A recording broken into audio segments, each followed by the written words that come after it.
रात के अंधेरे में चारों ओर सिर्फ पानी ही पानी था। वहाँ चारों तरफ दूर दूर तक कोई किनारा नहीं दिख रहा था। वैसे में रिया, एक 24 साल की लड़की, नाव के किनारे में बैठी थी। वो बहुत ही काफी घबराई थी और उसके कपड़े गीले थे, परंतु उसका बाल बिखरे हुए थे और उसकी आंखों में डर साफ साफ झलक रही थी। रिया के पास सिर्फ एक ही चीज थी, टॉमी, उसका प्यारा कुत्ता। दोनों बहुत ही काफी डरे हुए थे। तभी रिया ने बोली, टॉमी, अब हम क्या करेंगे?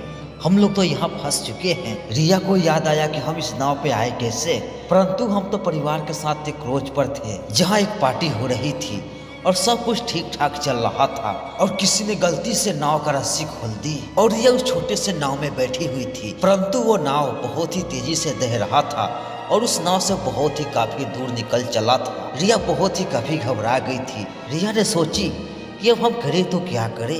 रिया ने चिल्लाई, कोई है? मुझे बचाओ! क्या कोई मेरी आवाज सुन रहा है? मुझे बचाओ!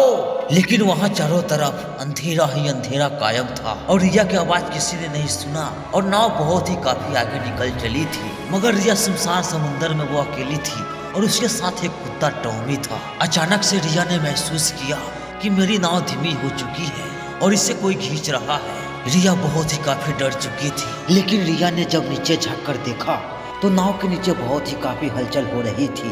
रिया घबरा गई और उसका दिल जोर जोर से धड़कने लगा। तभी रिया ने बोली, ये क्या हो सकता है? लेकिन अचानक से नाव एक झटके में हिल गई। रिया ने डर के मारे टॉमी को कस के पकड़ लिया और इधर उधर देखने लगे। तभी उसका नजर एक बत्ती पे पड़ी। बीच समंदर में बत्ती टिमटिमा रही थी, मगर रिया ने सोचा शायद कोई जहाज होगी, परंतु रिया ने बिना देर किए हुए आवाज लगाई, हेल्प हेल्प, क्या मेरी आवाज कोई सुन रहा है? लेकिन अचानक की बात यह थी कि उसकी आवाज वापस गूंज के आई, जैसे कोई उसके ही शब्द दोहरा रहा हो। और टॉमी भी अजीब तरीके से भौंकने लगा, जैसे उसे भी कुछ अजीब महसूस हो रहा हो।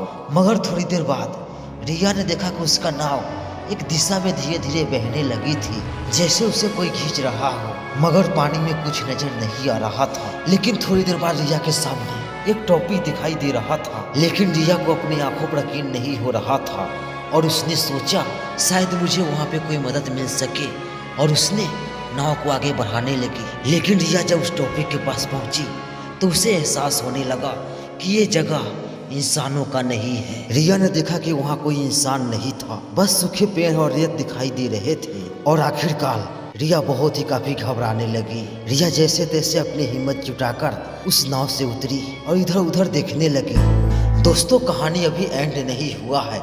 आखिरकार रिया के साथ क्या हुआ? पूरा वीडियो देखने के लिए हमारे चैनल OVSTP TV को सब्सक्राइब करें और इस वीडियो को ज़्यादा से ज़्यादा अपने दोस्तों में शेयर करें। तो मिलते हैं न्यू वीडियो के साथ, न्यू कहानी के साथ। तब तक के लिए गुड बाय।